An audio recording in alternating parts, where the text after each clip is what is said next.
Dad's silent revenge. I never thought I'd end up here, alone in a hospital room, 3 days after open heart surgery, staring at my phone and realizing my son had blocked my number. The nurse had just told me I was being discharged in 2 hours, and I had no one to pick me up, no money for a cab. My apartment was 40 miles away in a neighborhood I could barely afford. I was 59 years old, and for the first time in my life, I understood what it meant to be truly abandoned. Let me back up. My name is Gerald Thompson, but everybody calls me Jerry. For 37 years, I was an electrician in Columbus, Ohio. Rain, snow, heat waves that melted the asphalt under my feet. I worked construction sites, office buildings, residential jobs until my knees gave out, and my back couldn't take it anymore. I retired at 57, with a pension that barely covered rent and groceries, plus a small disability payment from a work injury. But I was proud. I'd raised my son Nathan alone after my wife Dorothy died when he was 7. I worked double shifts, skipped meals, wore the same work boots for 10 years, all to give Nathan opportunities I never had, and it worked. Nathan got into Ohio State, got a computer engineering degree, then landed a job at one of those tech companies downtown. He married Linda Martinez, a woman who worked in marketing and had strong opinions about everything. They lived in a townhouse in Dublin with granite countertops and a 2-car garage. I was happy for him, proud even. Sure, the visits became less frequent. Birthday calls got shorter. Christmas became a text message with a gift card to some restaurant I'd never heard of. But he was busy, successful. That's what I told myself, then came the chest pains. At first I ignored them. Old age, I thought. Stress from trying to figure out how to pay for the water heater that died in my apartment. But one Tuesday morning, I collapsed in the parking lot of my building. My neighbor, Carol Hall, found me and called 911. The doctors said it was serious. Triple bypass surgery. I'd need it within a week or I might not make it to 60. The surgery alone was $45,000. My Medicare would cover most of it, but not everything. And I'd need somewhere to recover, someone to help me for at least 2 weeks. I called Nathan. It took him 6 hours to call back. When he did, there was noise in the background, voices, laughter. He was at some kind of work event. "Dad, this is really bad timing," he said. I could barely hear him over the music. "Linda and I are at a company party. Can I call you tomorrow?" "Nathan, I'm in the hospital. They're saying I need heart surgery." The background noise became muffled. He must have stepped outside. "What? When?" "They want to do it Friday." "I'm scared, son. I need you here." There was a pause, a long one. "Friday? Dad, I have a major presentation Friday. It's been scheduled for months. I can't just. Nathan, please, I might die." Another pause. "You're not going to die, Dad. You're tough. You raised me, didn't you?" "Look, I'll try to visit over the weekend after the surgery." "Okay?" He didn't visit that weekend. Or the next. He sent a text the day of my surgery. "Good luck, Dad." "You've got this." That was it. No call, no visit, nothing. The surgery was terrifying. They cracked open my chest, rerouted my blood vessels. And when I woke up, I felt like I'd been hit by a truck. The pain was everywhere, but worse than the physical pain was the emptiness.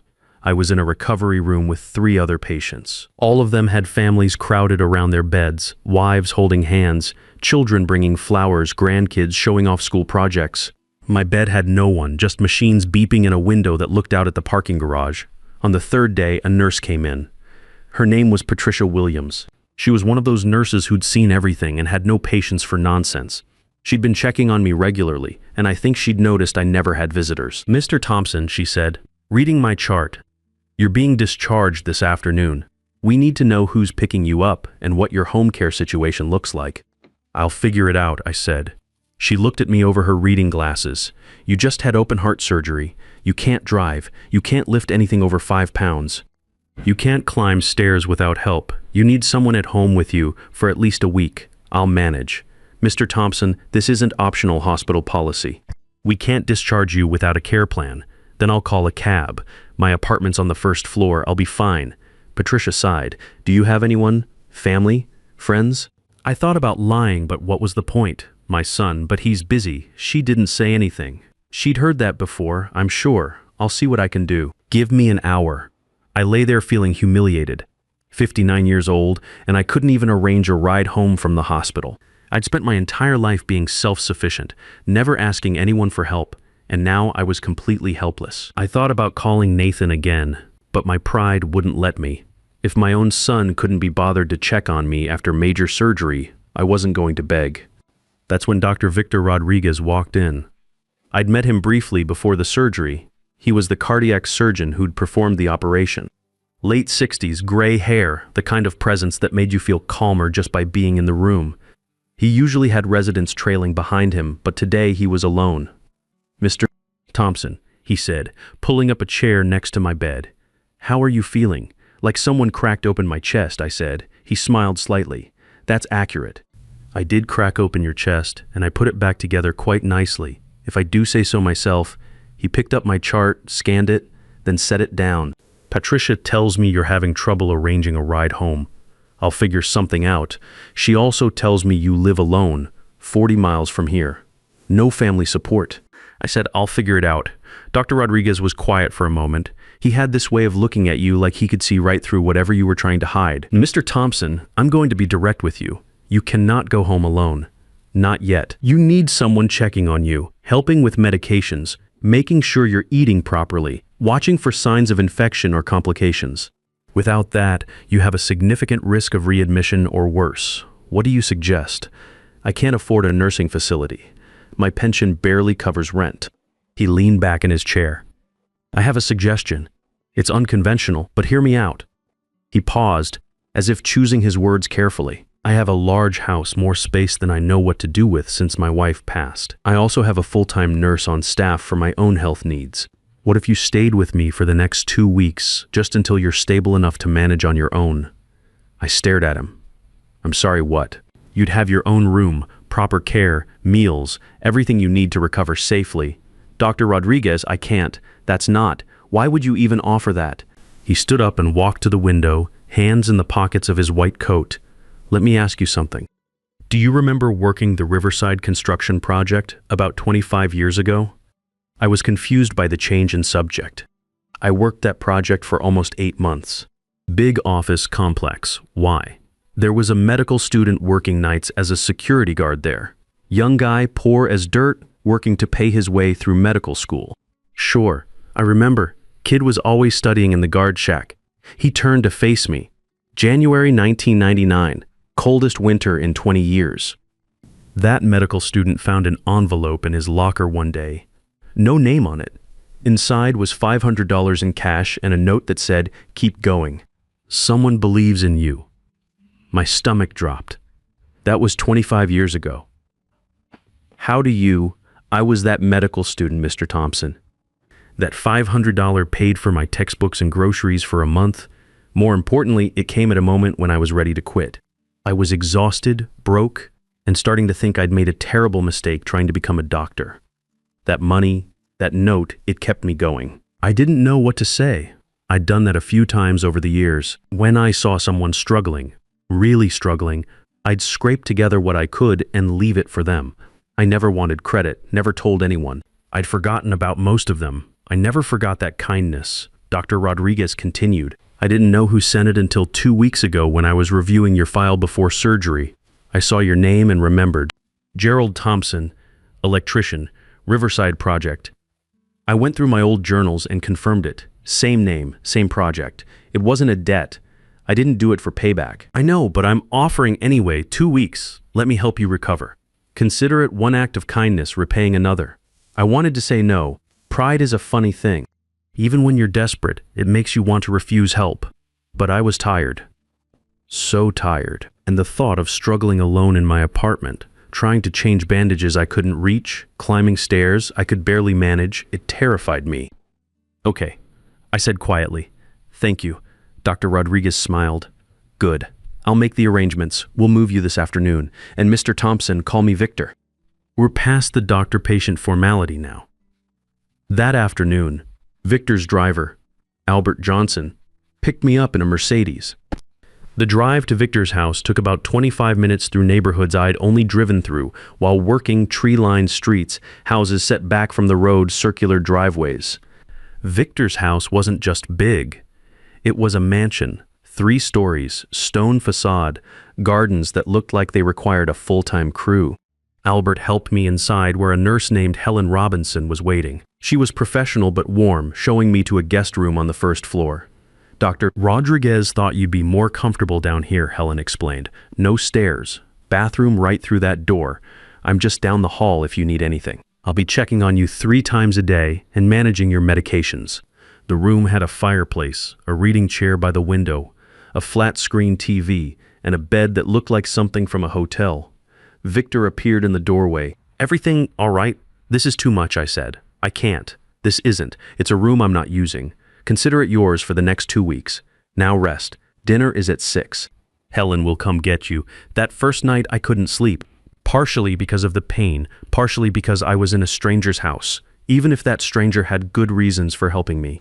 But mostly because I kept thinking about Nathan, my son, the boy I'd raised alone, who couldn't even be bothered to visit me in the hospital, who had blocked my number when I tried to call him the day before. Around midnight, I heard footsteps in the hallway, then a soft knock. Come in, I said. Victor entered wearing a bathrobe and reading glasses. Saw your light was on. Can't sleep. Pain's not too bad. Just thinking. He sat in the reading chair. About your son, how did you? Patricia mentioned it. I'm sorry. I know that particular pain. Not from a child, but from people you expect to be there who simply aren't. I don't understand it. I gave him everything, worked myself half to death to make sure he had opportunities. And now that I need him, he's just gone. Victor was quiet for a moment. Can I tell you something? In 35 years as a cardiac surgeon, I've seen thousands of patients. The ones who recover best aren't always the ones with the most money or the best insurance. They're the ones with people who show up, who sit by their beds, who ask questions, who care. I must have done something wrong. Parents are supposed to raise children who care. You know what I think? I think you raised a son who succeeded professionally. And somewhere in that success, he forgot where he came from. He forgot the sacrifices. That's on him, not you. We talked until almost 2 a.m. about careers, loss, family, disappointments. The next 2 weeks passed in a blur of recovery and kindness. Helen checked on me, Albert drove me to appointments, and Victor stopped by my room every evening. We'd talk about everything, books, politics, stupid TV shows, our regrets and hopes. For the first time in years, I didn't feel invisible. I felt seen, valued, like my presence mattered. 10 days into my stay, Nathan finally called. Helen knocked on my door during lunch. Mr. Thompson, you have a call. Your son? My hands shook as I took the phone. Nathan? Hey, Dad. His voice was casual. Too casual. Sorry, I haven't checked in. Work's been crazy. How are you feeling? I'm recovering. I had major surgery, Nathan. Where have you been? I told you, work. Look, I'm calling because Linda and I want to come visit. See how you're doing. Maybe this Sunday. Something in his tone felt off. How did you get this number? I called the hospital. They transferred me. Dad, where are you? Why aren't you at home? I hesitated. I'm staying with a friend during recovery. What friend? You don't have friends with. He stopped himself, but the implication was clear. A friend who actually showed up when I needed help. There was a pause. Dad, don't be dramatic. I was busy. You're fine, right? So what's the big deal? The address is 47082 Lakeshore Drive, I said quietly. Sunday at 2, Lakeshore. That's Dad, whose house are you at? I'll see you Sunday, Nathan. I hung up before he could ask more questions. Victor appeared in the doorway. He'd been in his study but must have heard your son, he asked. I nodded. He wants to visit Sunday. First time he's checked on me since the surgery. Victor sat down. Let me guess. He suddenly became available when he found out where you're staying. How did you know? Because I've seen it before.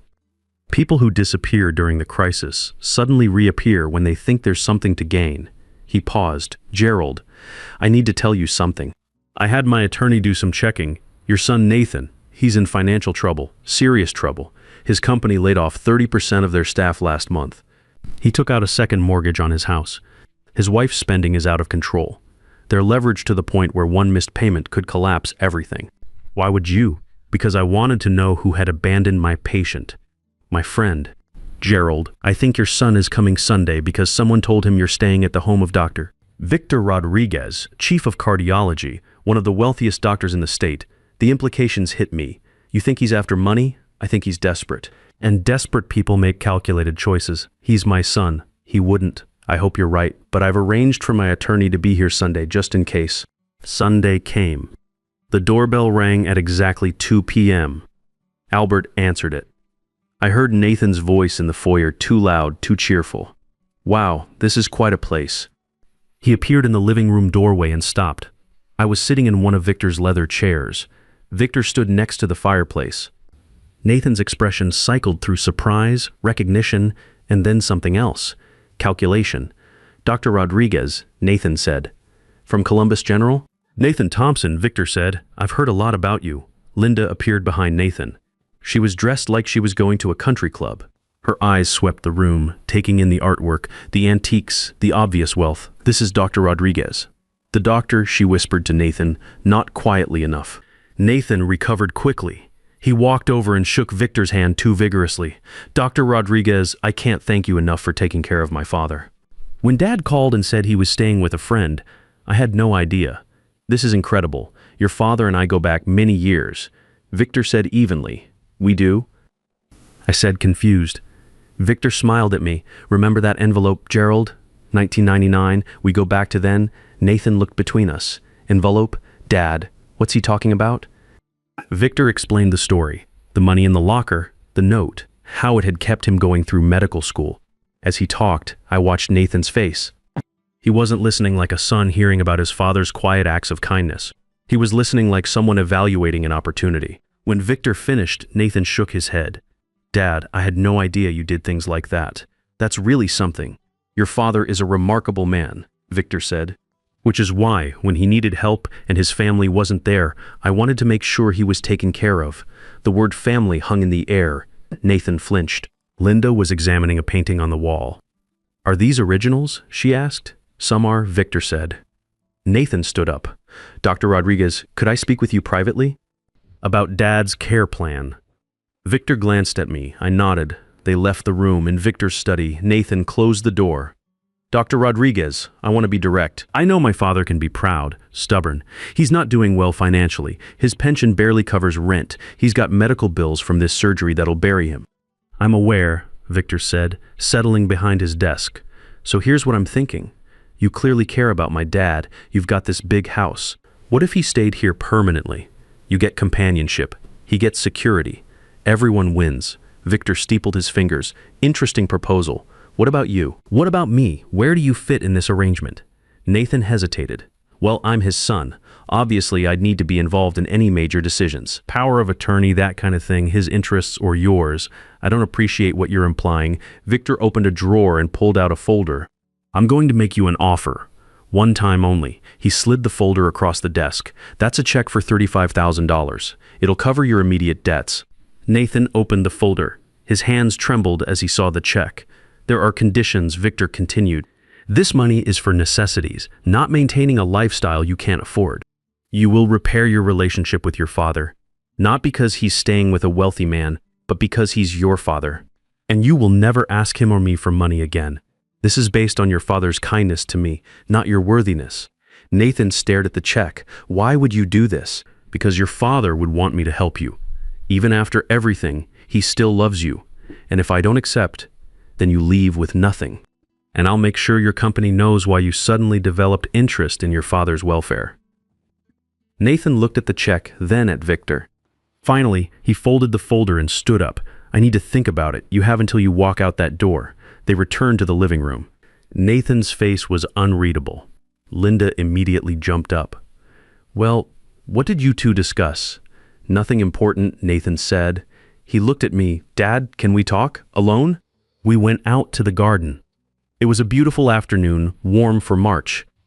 Nathan was quiet for a long time. Dad, I'm sorry, he finally said. For what, specifically? For not being there, for the hospital, for not visiting, for everything. Why weren't you there, Nathan? Really? He sat down on a stone bench. Because I was ashamed. Dad, I'm not the success you think I am. The company's downsizing. I made bad investments. Linda spends money faster than I can make it. We're drowning in debt, and I couldn't face you, the man who sacrificed everything for me. I couldn't look you in the eye and admit I'd screwed it all up, so you just disappeared. I know it was cowardly. I told myself I'd visit after I got things under control, but things never got under control. They got worse. And then when I found out where you were staying, I thought. He stopped. You thought you could use me, use my connection to Victor? He nodded. Yeah, that's exactly what I thought. And Dr. Rodriguez just offered me money to help with my debts. $35,000, are you going to take it? I don't know. The conditions are fair, but they're hard. He wants me to fix our relationship, to actually be your son again. And you don't think you can do that? I don't know if I deserve to. I abandoned you, Dad, when you needed me most. I sat down next to him. Nathan, I'm going to tell you something. When your mother died, I didn't think I could go on. Every day felt impossible. But I had you, and I made a choice. I could wallow in my grief, or I could be the father you needed. So I chose you. Every single day, I chose you. I know. That's what makes this worse. Let me finish. I chose you, and I do it again every time. Because that's what love is. It's choosing someone even when it's hard, even when they disappoint you. I looked at him. You failed me, Nathan. You hurt me, but you're still my son. And if you want to repair this, if you want to actually try, not because Victor is making you, but because you want to, then I'm here. Nathan started crying, real tears. He put his head in his hands. I'm so sorry, Dad. I put my arm around him. I know. Now what are you going to do about it? Nathan took Victor's offer. Over the next 6 months, he called me every Tuesday and Thursday. At first, the conversations were awkward. We didn't know how to talk to each other anymore. But slowly, it got easier. He told me about his work, his fears, counseling he'd started, conversations with Linda about their spending. He visited every other Sunday. Sometimes Linda came, sometimes just him. We'd have lunch, talk, take walks in Victor's garden. I'd officially stayed past my 2-week recovery, then a month, then 2. One evening, Victor asked if I'd consider staying permanently. Gerald, I have more space than I need and more money than I can spend. You have companionship to offer. Why not make this official? Stay. Live here, not as a guest, as family. I thought about my apartment, the leaky ceiling, the loneliness. Then I thought about the last few months. Conversations over breakfast, watching old movies together, having someone to talk to. Okay, I said. On one condition, I pay rent, $400 a month from my pension. Victor laughed. Gerald, my property taxes are more than your annual pension. $400 a month or I'm not staying. Fine, I'll donate it to charity in your name. 6 months later, Victor's attorney called. Mr. Thompson, Nathan's check cleared today. All conditions were met. Nathan had done it. For 6 months, he'd shown up, been present, tried, mine it. And he hadn't known the check was contingent on that behavior. When I told Nathan, he was stunned. You knew the whole time. Would it have mattered? He thought about it. Probably not. I needed to do this for me, for us. He paused. Dad, Linda and I sold the townhouse, got something smaller. She's working more, spending less. We're in counseling. It's hard, but it's good. I'm proud of you. I'm just trying to be the son you deserved all along. Victor lived another 5 years. Good years. We traveled, hosted Nathan and Linda for holidays, watched as they had a daughter they named Dorothy. When Victor finally passed peacefully at 72, it felt like losing a brother. The will reading was simple. Victor had left everything to me, the house, the medical buildings, the investments. His attorney handed me a note. Gerald, 25 years ago, you gave me hope. I'm leaving you everything because I believe you'll use this wealth to help people. Family isn't about blood. It's about showing up, choosing someone every day. Use the money well, help people. Every now and then, leave an envelope in someone's locker. Some medical student somewhere is struggling. Be their miracle. I still live in Victor's house. Nathan visits every Sunday with Dorothy. She calls me Grandpa Jerry. I've set up a foundation in Victor's name for medical students. Every student gets an envelope with a note. Someone believes in you. Keep going. I've left anonymous envelopes in lockers all over the city. Usually $500, sometimes more. I'll never know whose lives they change. But I hope somewhere someone is holding one of those notes at their darkest moment and finding reason to continue, because that's what Victor taught me. We save each other. Not with grand gestures, but with small acts of kindness when no one's watching, with showing up when it's inconvenient, with choosing someone every day. My son almost lost me, but he found me again. I almost lost everything, but I found something better, a brother, a family, a purpose. All because a cardiac surgeon recognized my name from an envelope he'd received 25 years ago. The smallest kindnesses echo across decades. The people you save might save you back. And family, real family, is built not from blood but from choice. Every single day we choose. And that makes all the difference. Sometimes the person who saves you isn't family, and sometimes family isn't the person who saves you. Real love shows up in hospital rooms when it's inconvenient, not just at celebrations when it's easy. The money you give away in darkness always finds its way back to you in the light. Kindness is the only investment that pays dividends across decades, and the only inheritance that actually matters.